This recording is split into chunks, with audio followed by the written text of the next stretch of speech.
Social media पर चाहे आप पाकिस्तान के लोगों को देख लें, चाहे आप इंडिया के लोगों को देख, या फिर आप सोशल मीडिया पर न्यूज बनाने वाले लोगों की बात कर लें, हर जगह पर एक ही खबर चल रही है कि भैया पाकिस्तान की जीडीपी तो अब टाटा के ग्रुप से भी पीछे चली गई है। मतलब टाटा ग्रुप अब एक ऐसा ग्रुप बन गया है जिसकी सभी कंपनीज की अगर हम लोग कलेक्टिव नेटवर्क की बात करें, मार्केट कैप की बात करें, तो उसने पाकिस्तान की जीडीपी को पीछे छोड़ दिया है। हम यहाँ पर इंडिया की जीडीपी की बात नहीं कर रहे, किसी स्टेट की जीडीपी की बात नहीं कर रहे, हम सिर्फ बात कर रहे हैं यहाँ पर टाटा ग्रुप की। उस ग्रुप में कई सारी कंपनीज आती है, हम जानते हैं, बट स्टिल सिंपल एक ग्रुप के लिए एक देश की इकोनॉमी को पीछे छोड़ देना, जो भारत की हमेशा बुराई करता रहता है, ये वाकई में बहुत बड़ी बात है। दूसरी बात, आपको ये जानकर भी हैरानी होगी कि जिन रतन टाटा जी का नाम हमेशा टाटा के साथ में एसोसिएट किया जाता है, वो कभी भी दुनिया के सबसे अमीर लोगों की लिस्ट में क्यों नहीं आते। ये सोचने वाली बात है, क्योंकि जब हम अडानी की बात करते हैं तो गौतम अडानी जी का नाम आता है, जब हम रिलायंस की बात करते हैं मुकेश अंबानी जी का नाम आता है। तो फिर आखिर ऐसा क्या कारण है कि रतन टाटा का नाम कभी भी नहीं आता जब भी टाटा के शेयर आसमान की ऊंचाइयों को छू रहे होते हैं? और पाकिस्तान की हालत क्यों बद से बदतर होने वाली है, इन सभी चीजों के बारे में डिटेल में बात करेंगे आज की इस वीडियो में। तो जरा ध्यान से देखिएगा इस वीडियो को,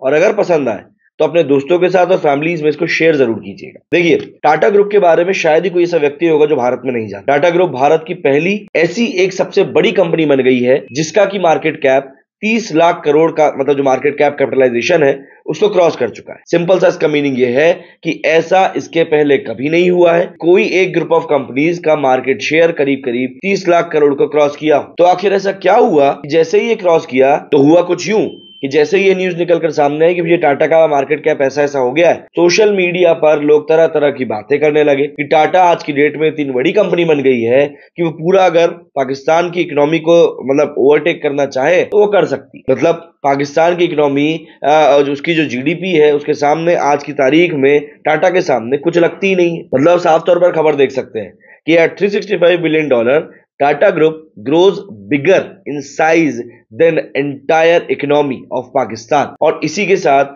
ये सारी चीजें सोशल मीडिया पर काफी ज्यादा फैल गई और लोग, ऑब्वियस सी बात है, ऐसी जब बड़ी खबरें निकल कर आती है तो उसे फैसिनेट होते ही। तो मैं आपको बताऊंगा इस वीडियो में कि आखिर ये सब क्या कुछ हुआ है और किस तरीके से टाटा कंपनी ने अपने आप को वाकई में इतना बड़ा बना लिया। दरअसल सबसे बड़ी बात तो यहां पर यह है कि पाकिस्तान की इकोनॉमी की हालत है वो काफी बद से बदतर है, लेकिन उसके बावजूद भी एक देश की इकोनॉमी को पीछे छोड़ना कहीं से कहीं तक भी छोटी बात नहीं होती। देखिए, अगर आप पिछले एक साल में देखेंगे तो टाटा ग्रुप के जितनी भी कंपनीज है वो उन्होंने काफी अच्छा रिटर्न दिया। अगर हम टाटा की लिस्टेड कंपनीज की ही बात करें तो करीब करीब 25 कंपनीज इनकी है जो कि स्टॉक मार्केट में लिस्टेड है, और इन सभी कंपनीज की अगर हम बात करें तो इन सब कंपनीज ने आपको अच्छा खासा प्रॉफिट दिया है। आपको पता ही है कि टाटा एक ऐसी कंपनी है, एक ऐसा ग्रुप है जो कि नमक से लेकर सॉफ्टवेयर तक, चड्डी तक से लेकर गड्डी तक हर एक चीज को बना, और आज के डेट में ये इतनी बड़ी बन चुकी है कि अगर आप पूरे पाकिस्तान की इकोनॉमी देखोगे तो उससे भी ज्यादा बड़ा आपको टाटा ग्रुप देखने के लिए मिलेगा। यहाँ पर जो मार्केट कैपिटलाइजेशन है उसको आपको, मतलब आपको पता है मार्केट कैपिटलाइजेशन जो होती है उसका मतलब ये हो गया कि उस कंपनी की वर्थ कितनी है। जैसे अगर कोई कंपनी है और वो लिस्टेड है स्टॉक मार्केट में, तो जितना भी आउटस्टैंडिंग नंबर ऑफ शेयर्स है, मान लो अगर टोटल नंबर ऑफ शेयर्स हम मान लेते हैं 100 शेयर्स है, और उस कंपनी का एक शेयर जो है वो 500 रुपए का है, तो उस कंपनी की जो वैल्यू है वो लगभग 5 लाख रुपए के आसपास हो जाती है। यहां पर मतलब क्या हुआ कि उस कंपनी की वर्थ कितनी है, वैल्यू कितनी है, वो आपको पता चल जाएगी थोड़ा सा मल्टीप्लिकेशन कर। टाटा ग्रुप के जितने भी लिस्टेड कंपनीज हैं जो स्टॉक मार्केट में है, अगर आप उन सभी मार्केट वैल्यू, उनकी सबकी मार्केट वैल्यू निकाल लोगे तो उसका जो टोटल करीब आता है वो आता है $365 बिलियन। और अगर आप इसको कन्वर्ट करेंगे यहां पर रुपये में तो ये करीब बनता है 30 लाख करोड़। 30 लाख करोड़ मतलब ये कोई छोटी मोटी रकम नहीं है। ऐसा पहली बार ऐसा हुआ है, कोई कॉन्ग्लोमरेशन कंपनी है, मतलब एक कोई लार्ज फर्म है, कोई ग्रुप ऑफ कंपनीज है जिसने कि 30 लाख करोड़ का मार्केट कैप वैल्यूएशन हासिल किया हो या से क्रॉस किया। और वहीं अगर आप कंपेयर करो पाकिस्तान की जीडीपी को, तो अगर हम आईएमएफ का एस्टिमेट देखें तो पाकिस्तान की जो जीडीपी है वो लगभग $341 बिलियन के आसपास देखने को मिलती है। मतलब कि टाटा ग्रुप ऑफ कंपनीज आप देख सकते हैं कि $365 बिलियन के ऊपर है, और वहीं आईएमएफ के हिसाब से पाकिस्तान की जो जीडीपी है वो $341 बिलियन है। और यहीं पर इसी कारण से पूरे पाकिस्तान की इकोनॉमी से टाटा ग्रुप अब बड़ी हो चुकी है। लेकिन एक और चीज आपको यहां पर समझना होगी, कई बार जो आंकड़ा होता है ना, जैसे आईएमएफ जो आंकड़े सामने रखता है या वर्ल्ड बैंक जो आंकड़े रखता है, इनमें कुछ ना कुछ डिफरेंसेस रहते हैं। जैसे कि वर्ल्ड बैंक की अगर आप बात करेंगे तो उनके हिसाब से पाकिस्तान की जो इकोनॉमी है वो $376 बिलियन की है। तो अगर आप इसको कंपेयर करोगे तब तो टाटा ग्रुप से ये आपको थोड़ा सा ज्यादा ही लगेगा, लेकिन कोई बहुत ज्यादा नहीं है, बस $10 बिलियन के आसपास का ही बहुत एक मामूली सा अंतर। और जहां तक आप मार्केट को देखेंगे तो आपको खुद भी एक अंदाजा लगा सकते हैं कि स्टॉक मार्केट जिस तरीके से चल रहा है, जो स्पीड से टाटा के शेयर बढ़ रहे हैं, वो इसको भी बहुत जल्दी क्रॉस, वर्ल्ड बैंक के भी मार्क को क्रॉस इजीली कर लेगा, और ये कोई बड़ी बात नहीं है। अब यहां पर आप देख सकते हैं कि अगर हम टाटा ग्रुप की बात करें, उसकी जो सबसे बड़ी कंपनी है वो कौन सी है? वो है टीसीएस, मतलब कि Tata consultancy services. In fact Bharat की सेकंड लार्जेस्ट कंपनी है। अब आप कहोगे कि अगर ये सेकंड लार्जेस्ट है तो भैया पहली कौन सी है? तो आपको बता दूं कि पहली कंपनी रिलायंस है, और इसका नेटवर्थ करीब 20 लाख करोड़ के आसपास है। और वही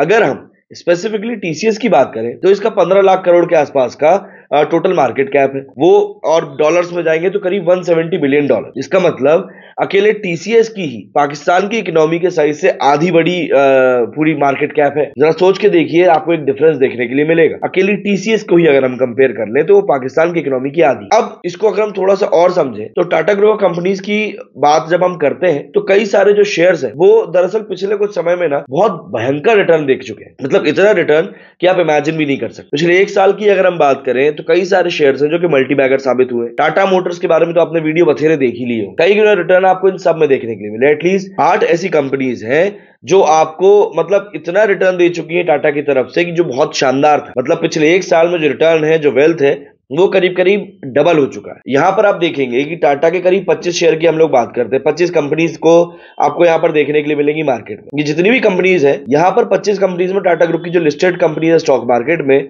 उसमें से आप देख सकते हैं कि टाटा मोटर्स हो गया, 113% का रिटर्न दिया है। वहीं पर अगर हम बात करें ट्रेंड की तो उसने 195% का, टाटा पावर ने 85% का, टाटा इन्वेस्टमेंट कॉर्पोरेशन ने 153% का। इसके अलावा भी आप देख सकते हो कि Banaras hotel 171%, automobile corporation of Goa 111%, TRF हो गया 261%, और इनफैक्ट ज्यादातर ने यहाँ पर काफी अच्छा खासा रिटर्न दिया है। इसमें से बस एक कंपनी है टाटा केमिकल्स, मतलब ये जितनी भी कंपनी लिस्टेड है उन सब में सिर्फ एक यही कंपनी है जो नेगेटिव में जा रही है, -5%, जिसने कि पिछले 12 महीने में थोड़ा सा नेगेटिव रिटर्न दिया है। लेकिन बाकी की सभी टाटा की कंपनीज ने ज्यादा रिटर्न दिया है, उनकी वेल्थ बढ़ी है, और इसी की वजह से आज की डेट में ये सभी कंपनीज का वैल्यूएशन अगर आप जोड़ लें तो ये आता है करीब करीब 30 लाख करोड़ के आस। अब आते हैं अनलिस्टेड कंपनी के ऊपर, क्योंकि अभी जो मैंने आपको कंपनीज बताई हैं ये सब की सब कहीं ना कहीं स्टॉक मार्केट में लिस्टेड है। आप जब चाहोगे तो इनके शेयर्स को खरीद सकते हो, लेकिन बहुत सी ऐसी कंपनीज है टाटा की जो अभी भी अनलिस्टेड है, और वो अभी प्रोसेस में है कि वो कैसे लिस्ट करी जाएंगी स्टॉक मार्केट। अगर हम लोग एक उदाहरण के तौर पर बात करें तो यहाँ पर टाटा एडवांस सिस्टम आ जाता है, टाटा प्ले आ जाता है, टाटा कैपिटल आ जाता है, टाटा सन्स आ जाता है, और भी कई सारी कंपनीज है। ये सब बहुत सॉलिड है क्योंकि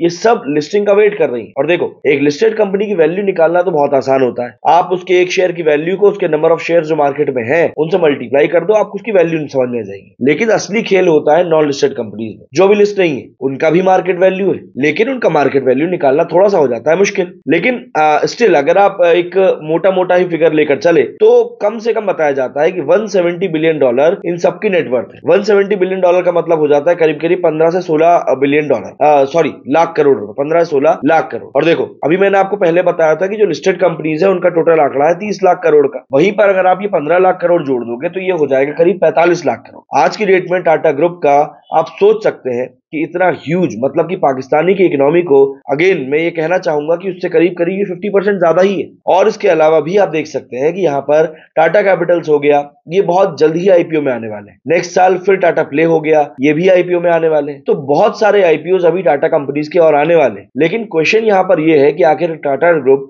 जो बाकी कंपनीज के मामले से कैसे आखिर अलग हो जाता है। देखिए, आज की डेट में अगर हम बात करें, जितनी भी बड़ी कंपनीज है भारत में, स्पेशली अगर किसी की बात होती है, चाहे पॉलिटिकली बात कर लें, रीजनली बात कर लें, तो आप देखेंगे कि आपको अक्सर अंबानी अडानी का नाम सुनने के लिए मिलेगा ही मिलेगा। आप अडानी ग्रुप की बात करेंगे तो वहां पर सबसे बड़ा चेहरा किसका आता है? गौतम अडानी जी का आता है। और सबसे ज्यादा शेयर अगर आप बात करेंगे इनकी पूरी ग्रुप ऑफ कंपनीज के, तो वो भी गौतम अडानी के ही पास है। और ठीक ऐसा ही रिलायंस के साथ है, वहां पे भी सबसे ज्यादा शेयर मुकेश अंबानी जी के पास। लेकिन जब बात टाटा ग्रुप की आती है, मैंने आपको शुरुआत में बताया था कि रतन टाटा जी का नाम कभी भी पैसों के मामले में टॉप रिचेस्ट में क्यों नहीं आता, उसका जवाब आपको यहां पर दूंगा। जब बात टाटा ग्रुप की आती है तो टाटा ग्रुप को प्रोफेशनली मैनेज किया जाता है, इसको एक प्रोफेशनली मैनेज कंपनी कहा जाता है। और ये बाकी कंपनी से अलग इसलिए है क्योंकि यहाँ पर कोई इंडिविजुअल प्रमोटर नहीं ओन किया जाता है। और अपने एक नाम सुना होगा टाटा सन्स, मतलब एक एग्जांपल के तौर पर हम बात, टाटा सन्स एक स्टॉक होल्डर है और टाटा ग्रुप के कंपनीज में उनका काफी सारा शेयर है, टाटा ग्रुप कंपनीज है और उनके द्वारा इसको ऑपरेट किया जाता है। मैं आपको एक बहुत फैसिनेटिंग सी बात बताता हूँ। दरअसल आप में से कई लोग ये सोचते होंगे कि रतन टाटा जी के पास तो बहुत सारी वेल्थ होगी, मतलब कि उनके नाम से टाटा चल रहा है तो उनके पास तो भरपूर, मतलब कि मुकेश अंबानी के जैसा हाल होगा। लेकिन आप देखेंगे गौतम अडानी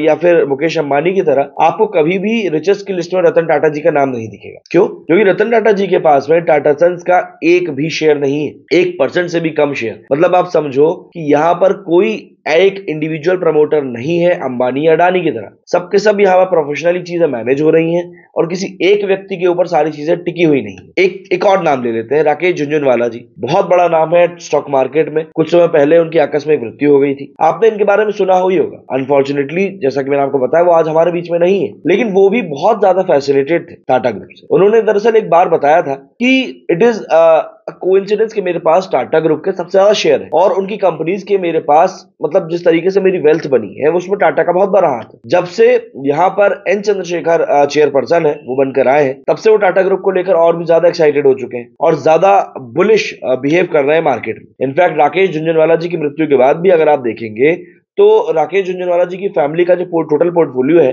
वो करीब 50,000 करोड़ के आसपास है, लेकिन इसमें से करीब आधा जो शेयर है वो अकेले टाटा स्टॉक्स का ही देखने को मिलता है। मतलब ये साफ दिखता है कि कैसे टाटा सबसे एक्सेप्शनल है बाकी कंपनीज के मुकाबले और बहुत अच्छा परफॉर्म कर रही है। अब मैं यहाँ पर बात करता हूँ जरा पाकिस्तान के बारे में। पाकिस्तान की सिचुएशन देखिए खराब है। चुनाव आपने देखे ही वहां पर कैसे हुए हैं।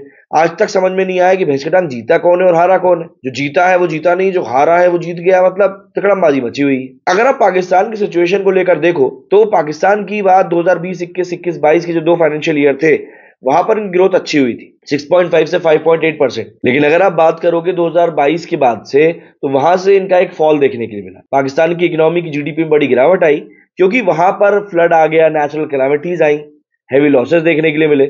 और स्पेशली पाकिस्तान का अगर आप एक एक्सटर्नल डेट देखें, लायबिलिटीज वो लगातार बढ़ती ही जा रही है। मतलब इस समय अगर आप बात करें तो 125 बिलियन डॉलर से भी ज्यादा है और जुलाई के बाद से, इसी साल जुलाई के महीने के बाद से इनको 25 बिलियन डॉलर का एक्सटर्नल डेट का पेमेंट करना है। अब ये लोग इसको कहां से करेंगे? क्योंकि इंटरनेशनल मॉनेटरी फंड इनको ऑलरेडी $3 बिलियन का एक बेल आउट पैकेज दे चुका है और वो अगले महीने एक तरह से खत्म हो जाएगा। जो देखना होगा कि पाकिस्तान आखिर उसके बाद कैसे मैनेज करेगा या फिर कहां पर भीख मांगने के लिए जाएगा, क्योंकि इनके पास में फॉरेन एक्सचेंज रिजर्व के नाम पर भी हार्डली $8 बिलियन ही बचा है। उसमें से भी $2 या $3 बिलियन तो सऊदी ने अपने सिक्योरिटी डिपॉजिट करके रखवाया हुआ है। $8 बिलियन जो कि इनका इंपोर्ट कराने का सिर्फ 2 महीने का ही सामान बचता है, उतने का ही पैसा है। बाकी पाकिस्तान का डेट टू जीडीपी जो रेशो है वो करीब 70% को क्रॉस कर चुका है। यहाँ पर जो रेटिंग एक्सचेंज देने वाली कंपनीज होती है उन सब ने पाकिस्तान की क्रेडिट रेटिंग को गिरा दिया है और इससे पाकिस्तान की ओवरऑल इकोनॉमी जो है वो और भी ज्यादा बदतर होती जा रही है। स्पेशली आपको पता है कि जो अभी रिसेंटली जो मैंने इलेक्शन की आपको बात बताई, वहां पर जो रिजल्ट सामने आए हैं उनको देखकर साफ तौर पर यही लगता है कि वहां पर सिचुएशन अभी भी नहीं संभलेगी, क्योंकि वहां पर मिलीजुली सरकार बन रही है और मिलीजुली सरकार कभी भी एक स्ट्रॉन्ग डिसीजन नहीं ले पाती है। अगेन वहां पर आर्मी की ही चलेगी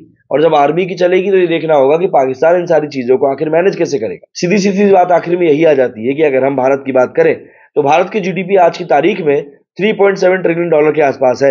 मतलब ये थोड़ी ऊपर नीचे होती रहती है बट स्टिल $3.7 ट्रिलियन के आसपास इसकी हमारी इकोनॉमी है।